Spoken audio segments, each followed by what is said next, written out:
Kalau Nabi Muhammad SAW tidak pernah lakukan maulid, kenapa Anda lakukan? Apa maunya gitu loh. Tanya coba, pasti mereka bilang Nabi nggak pernah lakukan, para sahabat tidak melakukan. Sampai saya pernah berkata kepada beberapa teman yang sudah sampai pada level ustadz-ustadz, kiai-kiai yang mereka masukkan, saya bilang, akhi, tolong datangkan kepada saya satu saja pendapat, tidak usah dari para sahabat, tidak usah dari para tabi'in. 4 orang imam saja, Imam Ahmad, Imam Malik, Imam Syafi'i, Imam Abu Hanifah, ada enggak satu saja statement mereka yang suruh buat maulid? Coba datangkan kepada saya. Tidak pernah ada, satu pun tidak ada statement mereka. Dan itu muncul justru setelah mereka meninggal. Imam Abu Hanifah meninggal tahun 150 Hijriah, Imam Malik meninggal 179 Hijriah, Imam Syafi'i meninggal 204, Imam Ahmad meninggal 240 Hijriah. Itu munculnya maulid di tahun pas Imam Ahmad terakhir tuh, 10 tahun sebelum meninggal, 230 Hijriah, oleh orang-orang Syiah yang ada di Mesir. Itu mereka lakukan karena mereka mau mencontohi ya yang dilakukan oleh orang-orang Nasrani merayakan hari lahirnya Nabi Isa alaihissalam. Banyak orang bilang ini kan cuma untuk syiar. Syiar, akhi, sampaikan sejarah Nabi Muhammad SAW.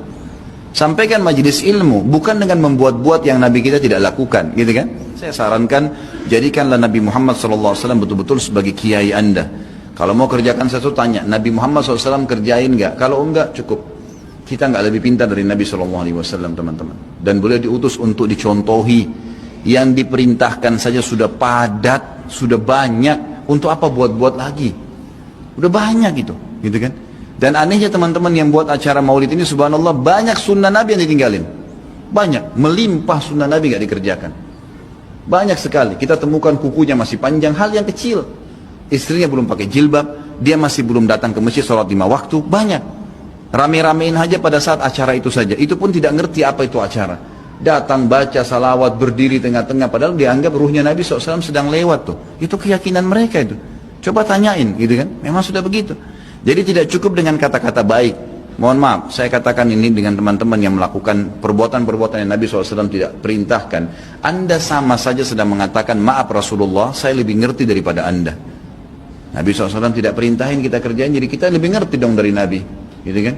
Padahal kita disuruh menjadikan Nabi Muhammad SAW sebagai suri tauladan. Yang disuruh saja, jangan tambah-tambah, cukup. Dan yang tidak dicontohkan sama, jangan juga dilakukan. Karena Nabi SAW bukan orang yang tidak tahu, orang yang tahu, semua dipandu kan.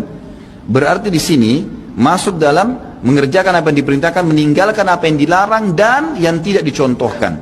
Karena di sini dilarang itu bisa Nabi SAW larang, atau Nabi SAW sengaja tidak lakukan untuk menunjukkan kalau itu tidak boleh. Kan seperti itu. Semoga Allah berikan hidayah.